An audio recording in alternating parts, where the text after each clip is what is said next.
Is LeBron James the best ever? How has his game and his style changed over the years? Love him or hate him, LeBron James has been the face of the NBA for years. But is he the hero or the villain? We're going to get into some stats, some theories, and I'm going to give you my take on LBJ coming up next.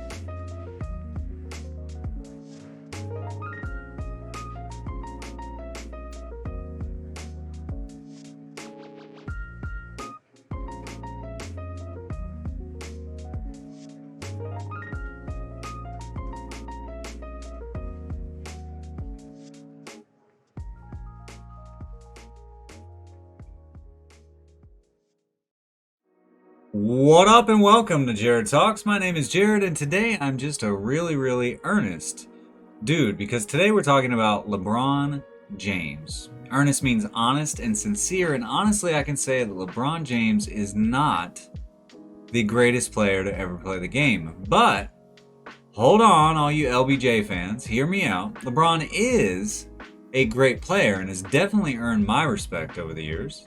In the first half of this episode, I'm going to read you an article I wrote entitled Why I Never Got on the LBJ Bandwagon. In the second half, I got an interesting theory I'm almost sure you haven't heard yet. So stick around to hear that. First, let's get my take on LBJ. Let's go! Yeah. So let me put some stuff on the screen. If you haven't heard, you're listening to this on one of the many Spotify or Apple or somewhere. You can come check out this podcast live on twitch.tv/The Jared Show. And you can go check it out on thejaredshow.com. Very easy to do so. We're going to get some visuals up and let's go for it. Before I start digging into the subject, though, I must say that I have the utmost respect for LeBron James. He earned my respect, and he certainly deserves it. What I'm about to describe is why I never really liked LeBron James and why I still don't. LBJ is good, and he has the numbers to back up just how good he really is. For me, it's never really been about the numbers, though. It's always been about the fantasy and style of play. Let me explain that a little bit more. You see, I grew up watching Michael Jordan. He was my favorite player. I saw the second three-peat from 95, 96 to 97, 98 when he was with the Chicago Bulls. I watched him dominate and eventually change the game in real time, game after game, NBA Finals after NBA Finals after NBA Finals. He was magnificent to watch. He had style, grace, swagger, and a fierce competitive nature that never let him quit or lose. He was my favorite player, and when he retired for the second time in 98, I felt at a loss. I think all basketball fans did, even if they are Knicks fans and aren't willing to admit it. Suddenly, I had to find a new favorite player. You would think I'd have chose, I don't know, Scottie Pippen or somebody, but something happened in those 3 championship runs for me. I grew up a bit more. I started playing basketball more instead of just watching it on TV. The more I played, the more I dreamt of being on that level. Dream being a key word in that sentence. I'm every bit of 5'8", I think, and never had bounce to fly high enough to even get to the rim.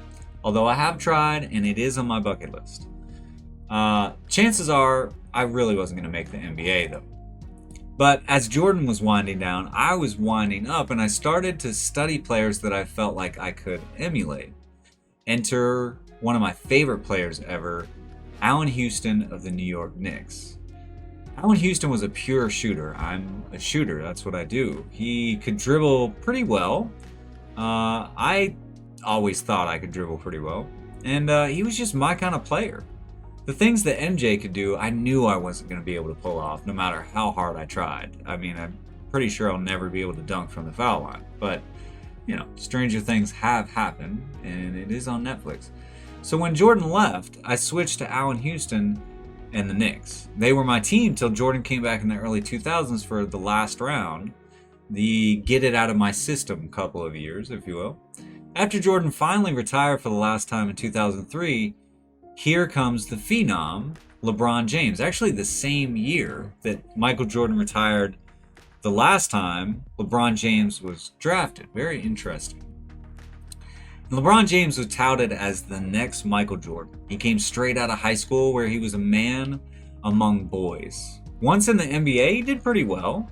I watched closely hoping there was another Jordan to root for. Another MJ to take up the reins and get behind. But for me, it wasn't going to work, no matter how good he was. First off, nobody can replace Michael Jordan. He changed the league. He changed the game. He took basketball worldwide. He made basketball shoes a thing. He was everywhere, and we just couldn't get enough. How are you supposed to come in and fill the shoes of that? I think everyone hoped that LeBron James would do just that, but I think everyone really expected him to not be able to do just that. Michael Jordan was otherworldly. No mere mortal playing in Cleveland, of all places, is going to step in and fill in the gap. Plus, Kobe Bryant was already on his way to being the next Michael Jordan. By this time, Kobe had three-peated with the Lakers with Jordan's old coach, Phil Jackson. Kobe studied MJ, knew all his moves, and played quite like Mike already. I wanna be like Mike, right? Sorry about that. Just popped out. Can't help it. LBJ was destined to fail.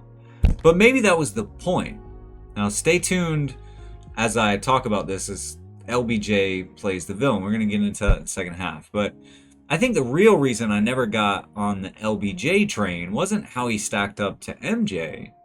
It was his style of play. LeBron James plays what some call bully ball. Now, I mentioned this in a previous episode, episode 7, the one right before this. So if you haven't heard that episode, go check out episode 7. It's all about how MJ beat his bullies and actually how you can too. So I won't go through the whole thing here, but I'll give you the gist. See, LeBron bullies his way to the rim. He uses his size and advantage to get to the rim and dunk or maybe make a layup. And it worked for him for years, somewhat, depending on how you look at worked for him. Did it equate to championships? I'm not quite sure. But the older he got, the more he realized that his game had to progress, and he did just that. He used to be a poor shooter, and I like shooters. He wasn't always that great at dribbling. I've always thought I was great at dribbling. You know, I always thought I should be on the N1 team, if you've never seen that.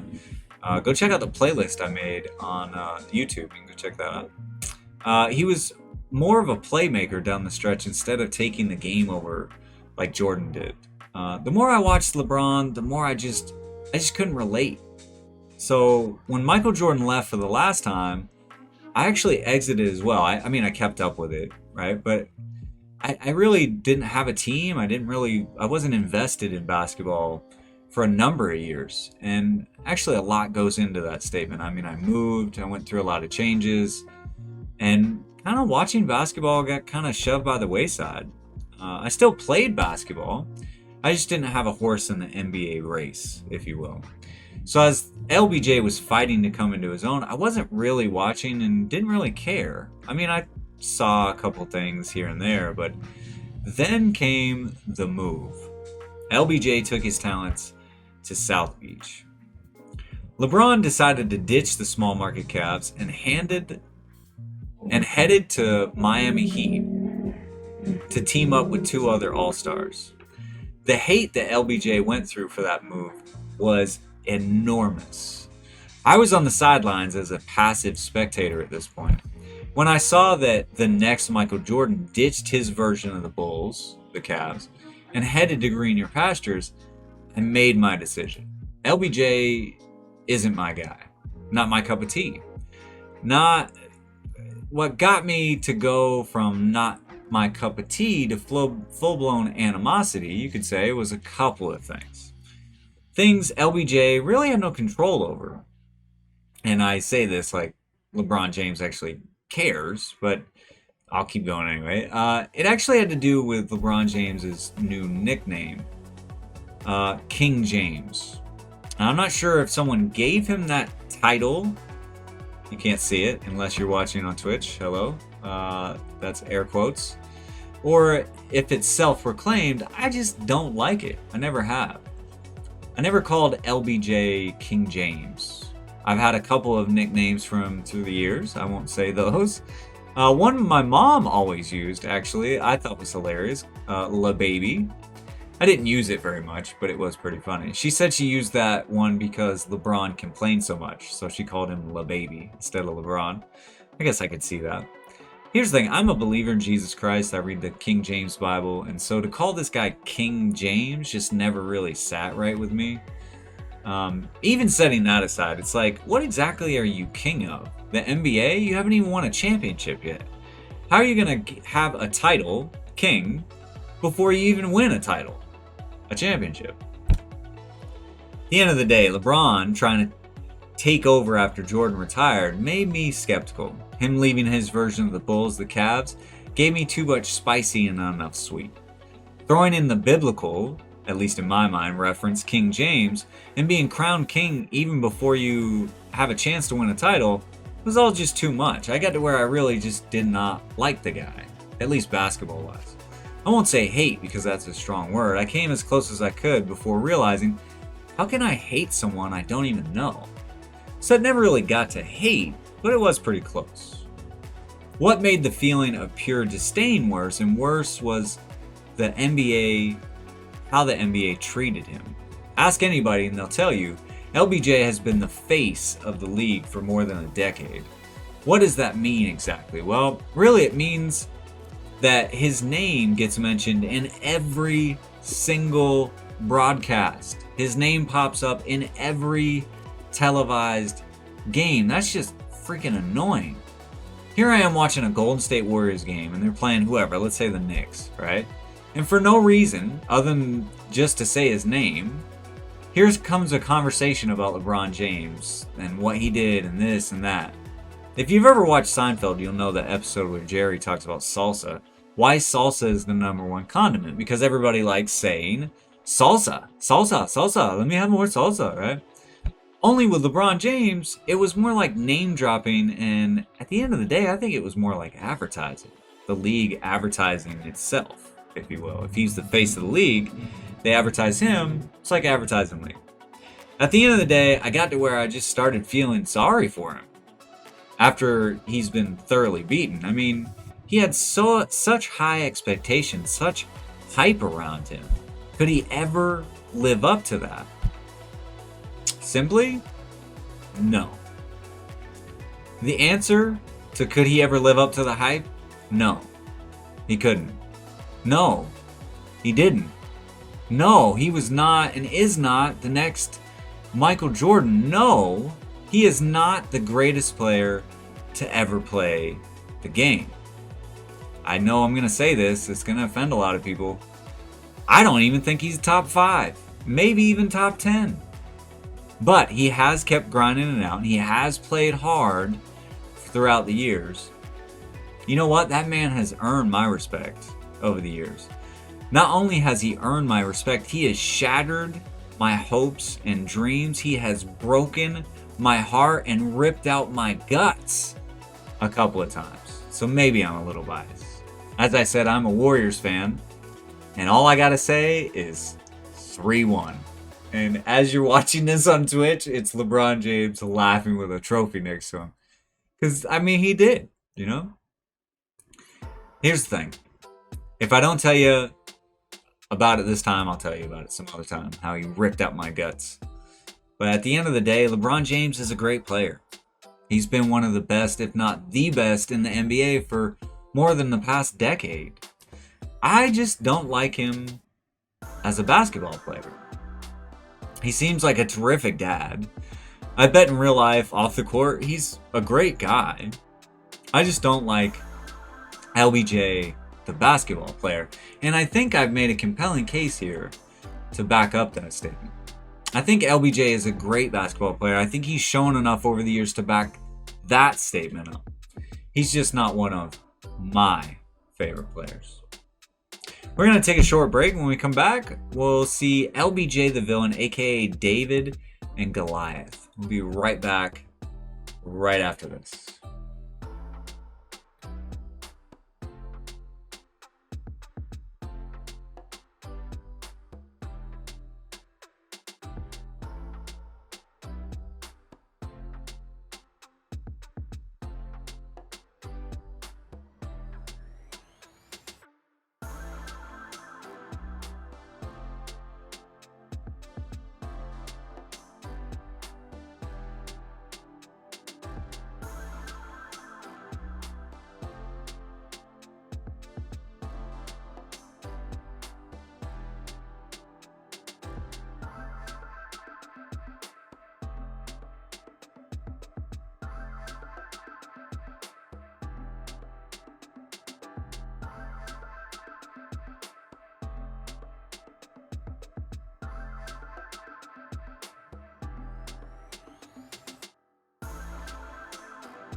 Welcome back. You're listening to the Jared Talks podcast. This episode is all about why I never jumped on the LBJ bandwagon, but I do respect the guy.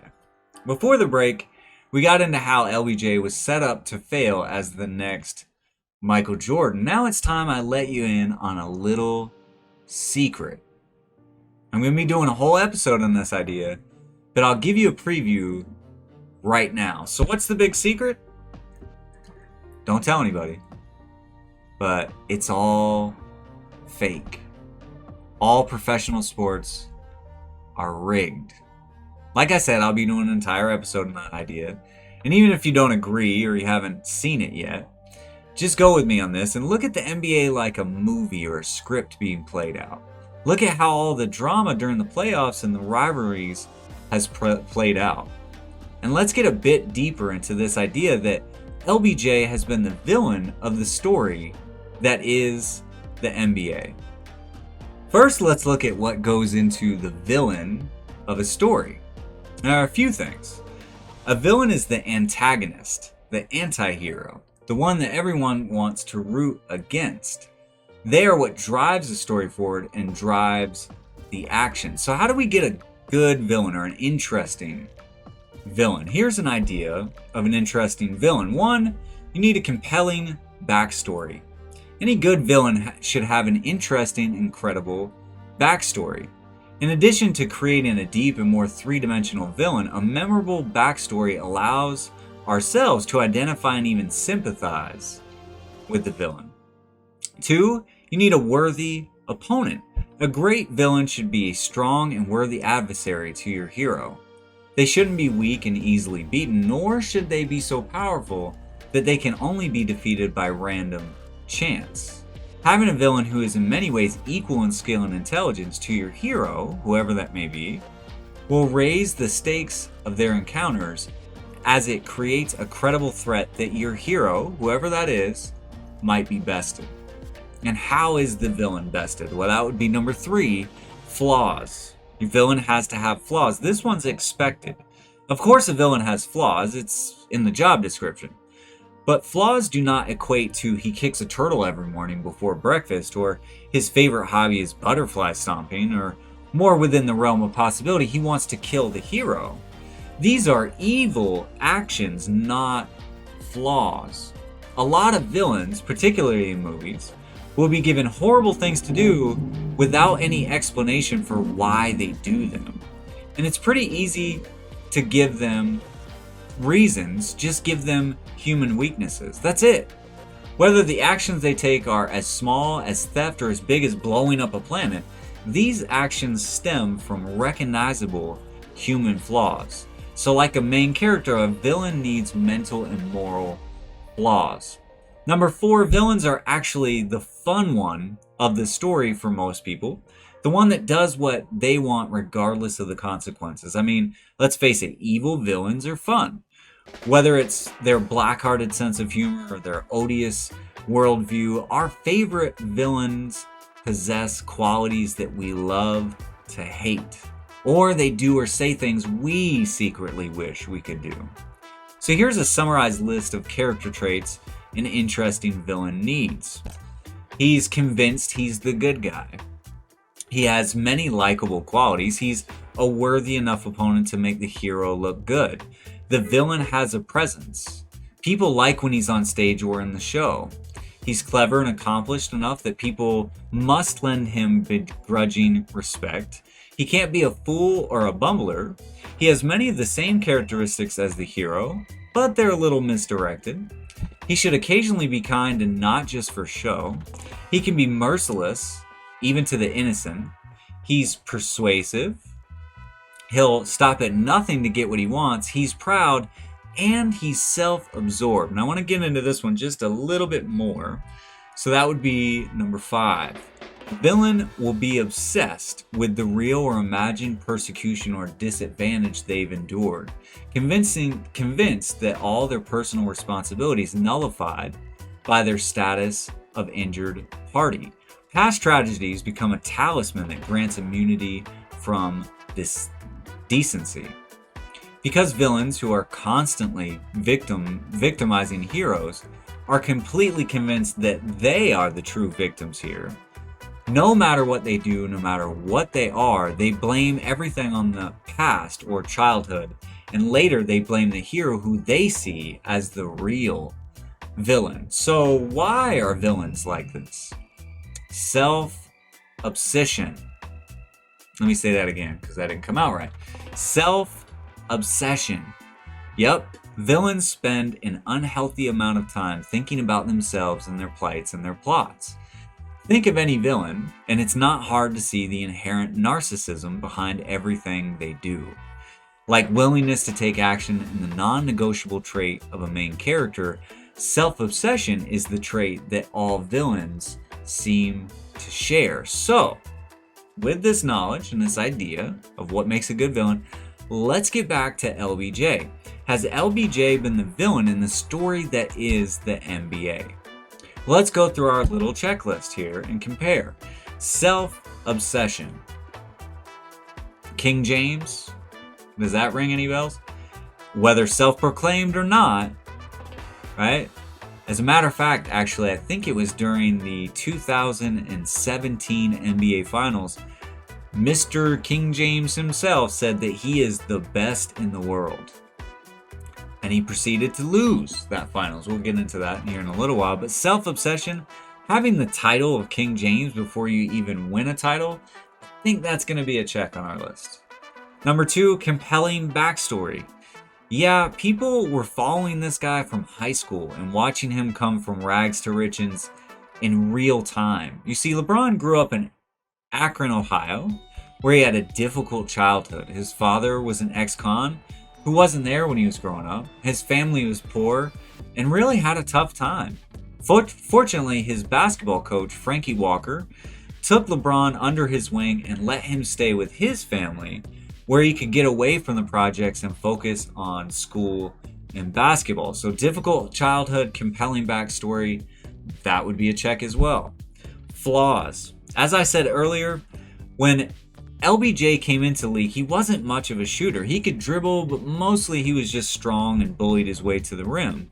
He didn't really take over games at the end like Kobe or Jordan, and he really just would pass up shots. His flaws were actually pretty evident, although he did work on them and has overcome them over the years. So flaws would also be a check. Now, number 4 has to be a worthy opponent. This one is interesting, and the reason, if you're checking this out on twitch.tv/The J.A.R.R.E.D Show, the reason that you are looking at these stats to my left over here, let me see where I'm at. The reason you're looking at these wrong side. The reason you're looking at these stats is I want to go over these a little bit. And this one is interesting because it proves this idea perfectly. The villain has to be a worthy opponent. Now, LeBron James has been to the NBA championship finals 10 times. He has won 4 of those. The first one, he got swept by the Spurs in 2007 when he was still with the Cavs in Cleveland. The next one, he got beat even after he took his talents to South Beach to team up with 2 other All-Stars. He got bested by the Mavs team because they were an actual team, although being an old one, they were a veteran team for sure.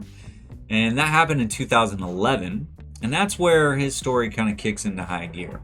He finally won one in 2012 and another one in 2013, but got beat again by the same team the Miami Heat faced, which is the team he was on, in a rematch of the NBA Finals a year later against the Spurs in 2014.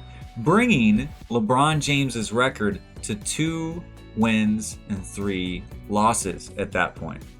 Then comes the Warriors, my favorite team, versus the Cavs, where LBJ went back to the Cavs after winning chips with the Heat and tried to prove just how good he really is.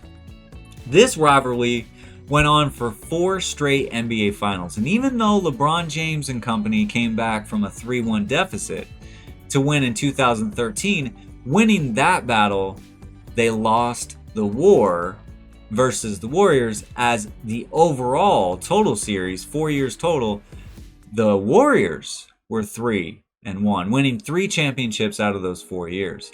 bringing LeBron James's NBA Finals record to 3 wins and 6 losses before, you guessed it, he took his talents to the LA beaches and joined the Lakers, where he won another championship just last year in 2020, bringing his final tally to date right now at 4 wins and 6 losses. So he has more losses than wins, but he's just strong enough to make you think he could win. A worthy opponent, but not the hero. A hero goes to the finals 6 times and wins 6 times and gets MVP trophies in every finals. After the hero of the league retired, Michael Jordan, the same year LBJ was drafted into the league got an anti-hero. But he wasn't always the anti-hero. He was supposed to step up and be the replacement hero. But people like me just weren't having it. So in 2010, LeBron James took his talents to South Beach and became the anti-hero, the villain of the NBA. And while LBJ and the Heat played hero ball, that means a lot of one-on-one, aka ISO ball, if you don't know basketball very well, the Mavs in 2011 were the heroes and won. But the villain has to have the illusion that they might beat you, so he won 2 championships. But by the time LBJ jumped ship after the chips in 2015, his record was a respectable opponent's worth 2 wins and 3 losses. As LBJ was doing a great job at being the villain for the NBA, my guy Steph Curry was doing a good job at becoming the hero. But that's a story for another time, maybe. I will say this, I don't hate LBJ. I don't hate LeBron James. But he's just not my kind of basketball player. Great player, just not one of my faves. You see, I don't really usually root for the villain. I root for the hero. That's why I rooted for the Mavs in 2011. That's why I rooted for Steph Curry even before he blew up. I actually did a whole thing on Steph Curry. Maybe I'll link it in the description, but did a whole thing about Steph Curry, about how I came in and started watching Steph Curry like the season right before they blew up. I think I jumped on the Steph Curry bandwagon in about 2012 or 13. Got in right before and haven't jumped off. I love that team, love those guys. Steph Curry's amazing. So yeah, I tend to always want to root for the hero. Usually right now is about the time that we would have a couple of questions or some discussion from the chat. Things are a little slow tonight, so we'll jump right straight to the bottom line. Again, if you'd like to come check out the podcast live, and you're listening to this somewhere else, you can check out the podcast every Monday and Wednesday. And you can go to twitch.tv/The J.A.R.R.E.D Show. Let's jump straight to the bottom line. So what is the bottom line? I'm not a fan of LeBron James. Never really have been. After all the rivalries, Miami Heat versus San Antonio Spurs, Cavs versus Warriors, can't say as I ever will be a fan of LeBron James. But he has been a great villain. And he's a great player. It's been fun to root against, or in my mind, play against. But his run is just about up. LBJ is just about done, and soon it will be time for him to retire. He will no longer be the face of the league, and the league will no longer have an anti-hero persona. So what happens next? Will the NBA revert back to hero storyline, or continue with the anti-hero theme? I don't know. And that's why I watch. I don't know what's going to happen, and it's fun to watch and find out. Another question maybe you've asked yourself but still haven't found an answer to yet. In your own life, are you a hero or a villain in your own story? What side are you on? Let me know if and when you figure it out. Just remember that you matter. What you say, what you do, and what's going on inside of you, it matters. So don't take yourself lightly. Be humble, be strong, do good things. And I think that's going to do it for this episode. Thank you for listening wherever you may be, and a special thanks to all the people. We got a couple people in here watching the live stream. Again, if you'd like to watch this podcast live and join in the discussion, either during or after, you can go to twitch.tv/the Show. Jump right in. If you missed an episode of this podcast, you want more content, we got some stuff on YouTube. If you want to get some cool stuff, we got some merch coming out soon. If you're just curious, you can go check out the J.A.R.R.E.D.show.com. There you'll find the podcast, the store, links to just about everything, including my social media, and this live stream. And speaking of the live stream, we're going to keep things going, and we'll catch you next time on Jared Talks.